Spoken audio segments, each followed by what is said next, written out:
One of the things Jung pointed out too was that what you most need to know will be found where you least want to look, and that's because you haven't already looked there.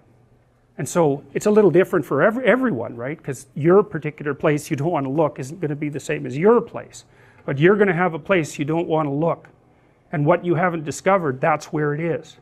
And so that's all partly going to be discovered by you looking at what you're capable of, what you're truly capable of. And you know, people, especially on the compassionate end, think, well, no, I could never be like brutal like that, and that could be true, but you can kill people with compassion, no problem. That's the Freudian Oedipal situation. So think about working in a nursing home. So there's actually a rule of thumb which I also use to guide my interactions with children and also with my clients, and I would say with people in general: do not do anything for anyone that they can do themselves. All you do is steal, you just steal it from them. So imagine you're working with really elderly people, you know, they have Alzheimer's. It's like really easy to do things for them because, well, it isn't, because it's really a hard job, but it might be easier to do something for them than to let them struggle through it.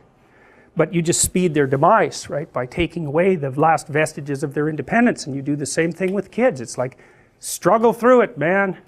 Did you ever see My Left Foot? That's a great movie. It's about this author whose name escapes me at the moment. Brilliant, it's a brilliant movie, and the person who played the part is Daniel Day-Lewis.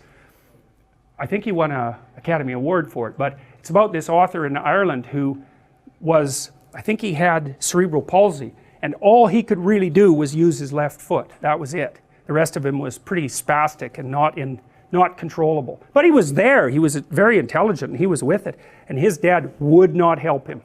He had to drag himself up the damn stairs with his left foot. He just would not help him. And what happened was, he learned how to live. You know, he could function. And the movie does, the book, which is called My Left Foot, and the movie does a lovely job of laying that out, but you have to be one hard-hearted son of a bitch to let your son crawl up the stairs with his left foot over and over.